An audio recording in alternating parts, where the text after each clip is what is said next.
Akka dubbii haajirrutti namticha rafu jiru intalti zayitii danfistee fuutee irratti neeqxe.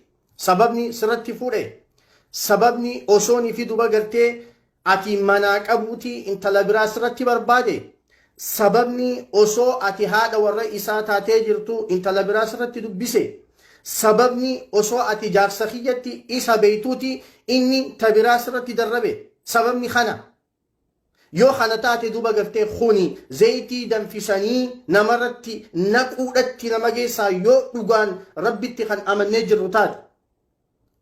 Shamarran gariin inumaatu kana waan biraa godhanii dawaa dhiiraa sodaaf dubbachuutti hin jiran si yaadachiisuuf dubbachuutti jira malee. Nahnu bi khayr alhamdulillah nuti gaarii jirra khayrii jirra moo isinii yaadachiisu jira. Dawaan dhiiraa kana baga akkas gootee baga hay ati obboleessa kee yoo intalti dhalaa takka akkas goote ni jaalatta.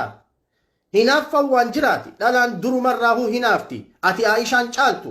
Aishaatu bar Khadijatti hinaafe. Ati Aisha caaltaa hin caaltu. Hinaaffaan waan jiraati uumamaan qabdi duba gartee garuu hinaaffaan zulmitti nama geessuun qabdu dur. Sigalee hinaaffaan zulmitti nama geessuun qabdu hinaaffaan jiruu namaa balleessutti si geessuun qabdu. Kanaaf hinaaffaa ta'e wanni dhorkituun sodaa rabbiitiin dhorkuu qabda. Rabbi yaadattee dhorkuu qabda dur. Namtichi osoo jaartii manaa qabu yoo inni gabbahee waan biraa barbaade isaa fi hujii rabbiitii walii dhiisi rabbiin rukkeerraa kaasuudhaaf ta'a. Osoo inni si manaa qabu yoo waan biraa alatti barbaade isaa fi rabbii isaa walitti dhiisitu. Tayyib yoo innummaan dandeetii qabaatee niin fuudhaa jee waan shari'aan isan dhorkine waan shari'aan isan daangeessine ati duba gartee isa daangeessu barbaadda. Inumaatu shamarran garii ayata rabbiin subhaanahu wa ta'ala quraana keessa dubbate silaa haqame hawwanii hubarra. Isin rabbi irra beeytanii yeroo garii dhugaa walitti himuun bareedaa duba garte. Isin rabbi irra beeytanii rabbii quraana keessa dubbate rabbii isin uume nus uumee diidu quraana keessatti wa in khiftum allaa tuqsitu fil yataama fankixuu maa taaba lakum min annisaa'i mathna wa thulaatha wa rubaac وإن خفتم ألا تعدلوا فواحدة أو ما ملكت أيمانكم ذلك أدنى ألا تعولوا وآتوا النساء صدقاتهن نحلة إلى آخر الآية. قال سورة نساء. سيقول ربي دبت إنو ما تنمي قري آية نكون سري متيجة بر شمرن دبتون دقري بر. وان كان نفرقوا صندوبة آية ربي القرآن خيس دبته fudhachuun dhaba keenu yaachisu gaafa ati ayata rabbii hin fudhadhu jette hafattee jirtaa beek.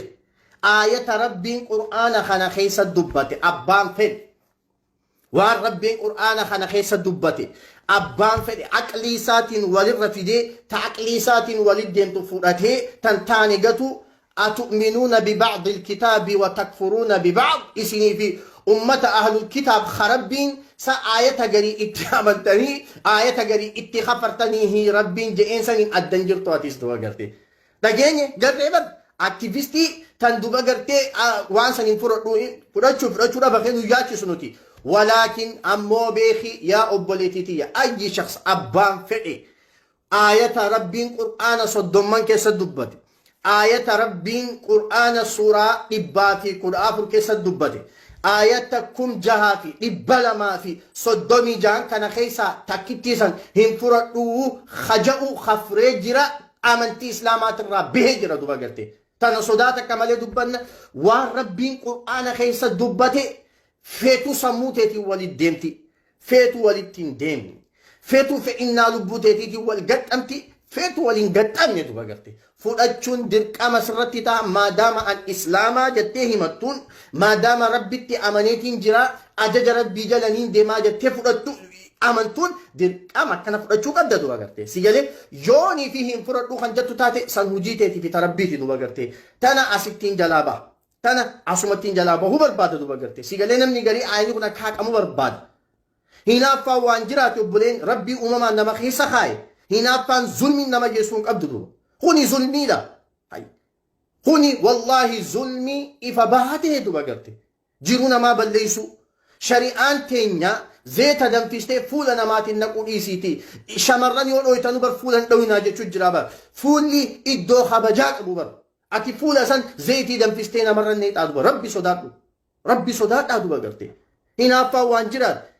جزء أكنا جنو خنا نمني إيرا خجري وأنا كنا تنفادو بقرتي فلتي شيخ سرجرتا أتلين دانجا إجتة ديموك أبدو تجري أنا مديرا سيجلي أكاتا اتفقوا دنديسو تجري أنا مديرا بلتي تناديجي تنافج آسي تبرا جارين هنجرتو دو بقرتي انت لنما إسي دبرا إسي فيات أبدو إسي كلو إسي همان بيني هذا في أبا إسي ترى فوتي اتتابتي جرو إسي فجأستي زنجرو براتا وانكنا خون هنجرو الدمينا سلطو وانكنا خون بيا عربا خيسة تديما دو بقرتي ديرتي بيا عربا جرتو غرين إسي تلا سجيف يا فرفوتيتي تانا تاي مالك أنياتا تاني رايس تاي مالك أنياتا تاني رايس تاي مالك أنياتا تانا رايس تاي مالك أنياتا غاف إيسين هنفروتي نهي خيدة تنجبا في دي جان دو بغرتي وان شريا خي سنجر دو بغرتي نما خنام بيزنس الجرو تجرى دو بغرتي خوني سر تنجرو سيغالي نما إيراتو هذا ورا نفقا ديرتي جارتين هنا فيتي ديرتي قباتي هذا ورا نفيتي مالي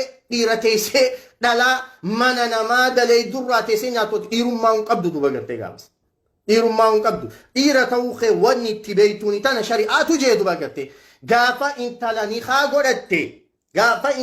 haa godhatte irraa jalqabee isiinaaf haqu nyaachisuu obaasuu fe'innaa isii guutuufiin waajiba keeti dirqama keeti duba gartee garuu dhiirti biyya arabaa garii rabbi nu haasattaru dhalaa sadii fi afur fuudhee yoo isiin baatitti daleeydee maallaqa wayyaa galchuu baatte inumaatu irra dhaadataa jibbaa naa kannii isinii haa jibbaa maalii barbaadda haraam nyaachuu jirtaati hay yaa akhii rabbi sodaadhu shamarran wanni akkanaa kun hundi wanti meeqarra wali qabamee danfisee daangaa rabbii tarkaanfatanii ilaa haddiiseetiin amanna gogaan duba garte rabbi sodaadhaa zulmittiis waliin geessina wal dandeessan wajjiin deemaa wal dadhabdanii obboleetiitii yawanni zeetii danfistee fuula nama neexuuf hin jirtu deemi hiiki tu waan jirtu bar shari'aa keessa waan sirraan baatee miti namni wal teheeyoo wal jaalatee wal kabajee wajjin deema wajjin jiraata wannummaan shari'aan hiikaa karaa gooteefu maaliif duba garte namni hojii taa'ee wal azzabuun qabu namni hojii taa'ee jiru walii galleessuun qabu